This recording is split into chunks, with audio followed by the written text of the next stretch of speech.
Hi guys, I'm doing my last 2014 favorites. I just got through doing my toiletries and prep for makeup. Then I had before that my makeup favorites. Then before that I had my scents, which was perfume fragrances, candle fragrances, and I'm not lip polishes, nail polishes was the other one. So this one I felt like I really did have to do though, and that is brushes. And yeah, could you do a whole video on brushes? Those of you who know about brushes know the answer is oh so yes. But this is a favorites, and so I brought only my favorites. Mostly. Anyway, okay, let's start with for face powder. Typically, if I dust off, if I feel like I need to dust off after I put on my foundation base, I do use, these are mostly Sigma, I will tell you, but there's a few IT Cosmetics, and I think there may be one Lancome. I think I forgot it. But anyway, oh no, it's because I changed, and I gotta get this brush over here, and I'll tell you why. Alright, so first of all, a lot of these you'll see are Sigma brushes from the Extravaganza line. The Extravaganza was a little bit more expensive, and the reason I invested in it was because I have a brass fixtures bathroom because I like gold, crystal, and black in my bathroom. As you can see, gold, crystal, black. I just think it's very elegant looking, and also it's not more masculine or feminine. And I am married, so I didn't want to be too boudoir-y in there, even though he loves it. He says, I love it that you're a girly girl. But anyway, what makes this extravagant is these ferrules are actually 24 karat gold. So, probably a plate. I'm sure they're not solid. Anyway, I didn't buy the whole line. If you're going, oh my gosh, that's like a $200, $300 line.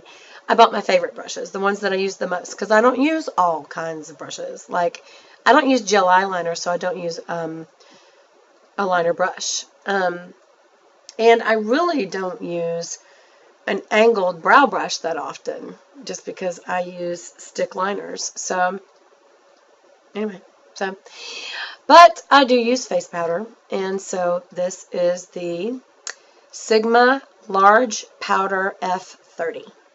These are very dense and very soft. Love them. Let me just go ahead and go through my Sigma ones. Let's see. Oh, the Small Contour F05 I use for applying bronzer when I really want to cut it in. I do have a Chanel No. 2 brush if I want to do kind of a broad bronzer, and I only really do that in the summer. I usually like to use this and really, cut in with it right there where you're supposed to get it, and then blend it out good. And then I do go ahead and do all the other little places, but that's what I use for that.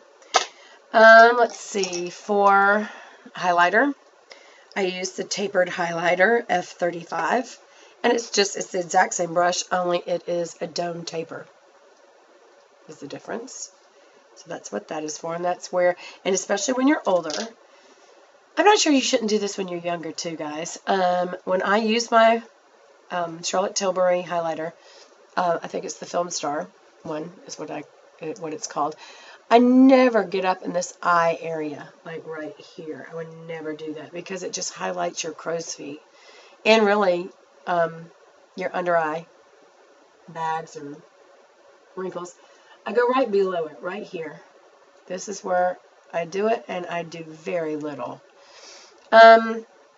If you are having an evening out and you really want the center of your face to be more prominent, then of course you can highlight on either side. I would not recommend it if you're older because as you get older, they call it orange peel skin. The pores on either side of your nose tend to be a little more prominent, so I would rather not do any kind of highlighting in this area at all. Some people come down the nose and highlight it to elongate it, especially if you have a large nose like me. And then they use contour on either side to kind of make it seem littler. I have found that to only look like my nose is dirty. And even when I blend it out and do it right, just because it just doesn't seem to help. So what I do instead to make my nose kind of not look so huge is when I'm bronzing, I do dust the end of it like that. Underneath it, like there. Even though that's not the big part. The big part's this bulb on the end. But if you put contour on that, it just kind of looks dirty. It doesn't look gone. This helps. And in the summer, I actually use my blush brush with my, when I use Malibu by Laura Geller.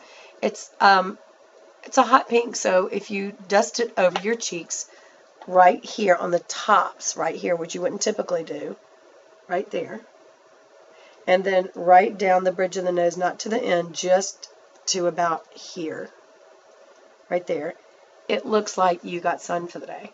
And that's kind of a cute look. Otherwise, if it's the winter and I'm not doing that, I do the smiling thing and just put the brush on the apple of the cheek. Because I'm very chipmunk cheeked, I go there and down a little and then up and blend it in with the bronzer. And for that, I use the Large Angled Contour F40 by Sigma. And that is a very nice brush. All these are very, very nice brushes. I have not found that I am using the dual fiber brush as much. This is the F50, and then they've got the smaller one, which is the F55, the small dual fiber.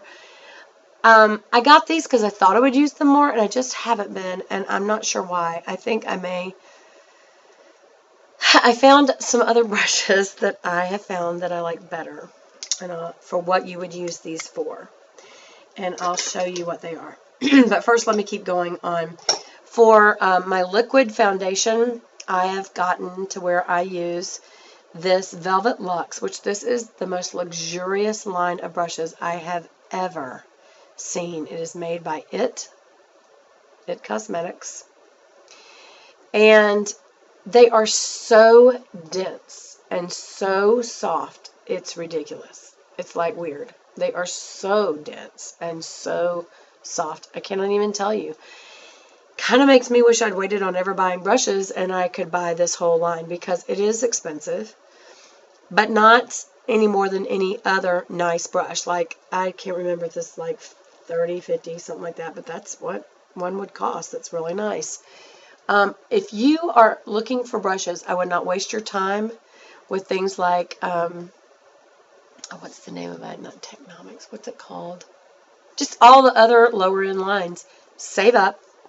Get you a knit brush as you can afford it and get the whole line.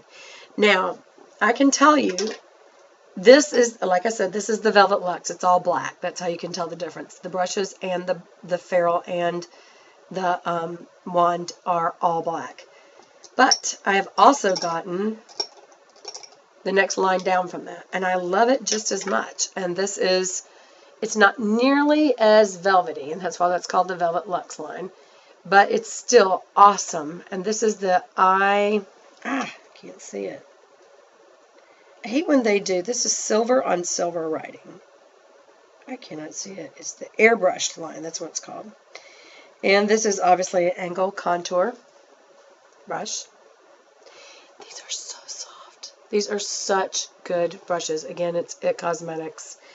And you know, I just showed you that I've got all of this in Sigma Extravaganza. And I even went and bought. They're better. And I love me some Sigma brushes. But these are actually a little better. The IT ones are better. I would recommend them. That's what I use to put on highlighter.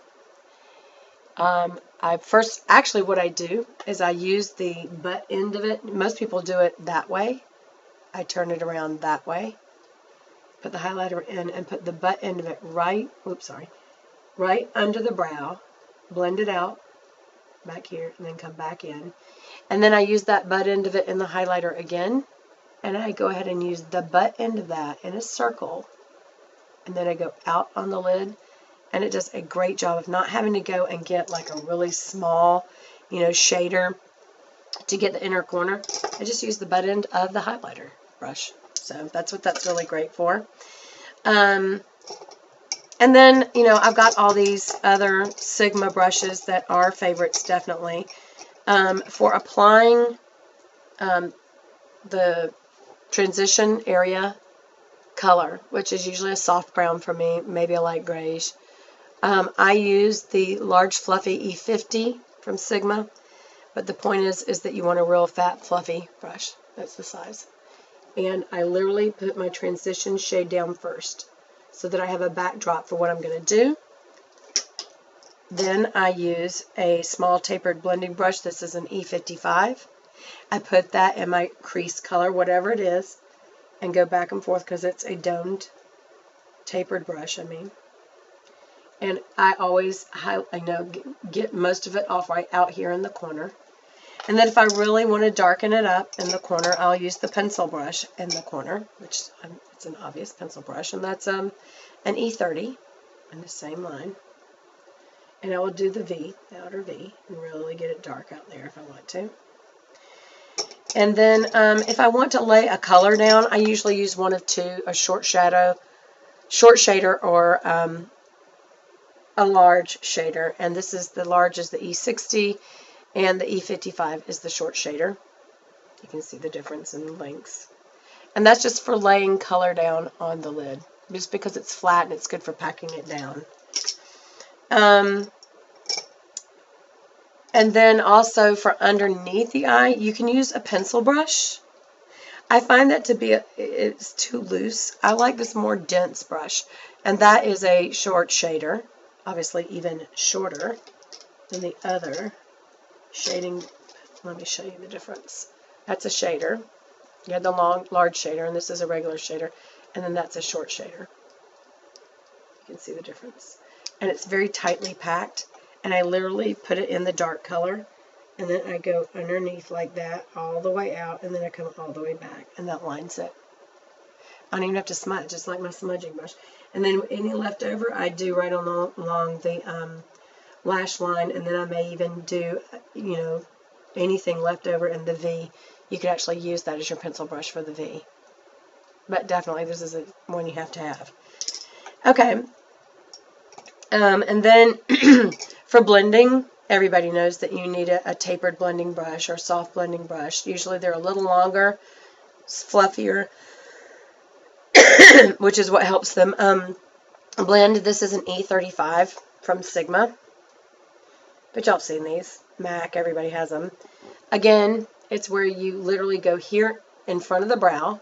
Make sure you blended that so you don't have a line by your nose. And then you go back and forth in windshield wiper motions, kind of in that general area between the brow and the crease to make sure there's no line there. And then I always do a swirling motion back here to make sure that there's no line back here, because you have such dark colors back there. And also to blend it out a little if it's a little too intense for the day. And then another brush that I have absolutely fallen in love with, again, this is an It Cosmetics, and let me see if it has a number on it. Do you see what I mean? How it's silver and has silver writing. You can't read it. I hate that. Anyway, this is clearly a dome powder brush, and it can be used for applying bronzer or blush together or separate. You could use this as a powder brush. It's so soft. I cannot tell you. These are just better. Guys, these are better brushes than anything, including my Sigma. My Sigma, it's not that they're not good. It's that they are not as soft. And so it just depends what you want to use it for. I don't know that I'm going to go and replace every brush for brush with it. But this is a wonderful brush here for applying powder. It's just a little, not quite as soft as that. Not quite as dense. And that's the difference. Then also for putting on concealer, and also for dusting powder over the concealer or in this T-zone area, I use, there's just a little bit of powder remaining on this, and that just took away the shine. Look at that. This is a brush made by It for that specific purpose of putting on concealer and then dusting the powder over. And this is for the Bye Bye Pores, and this is for the concealer slash brightener dual-ended product. What is it? What am I trying to say? Well, here it is. What do you call that?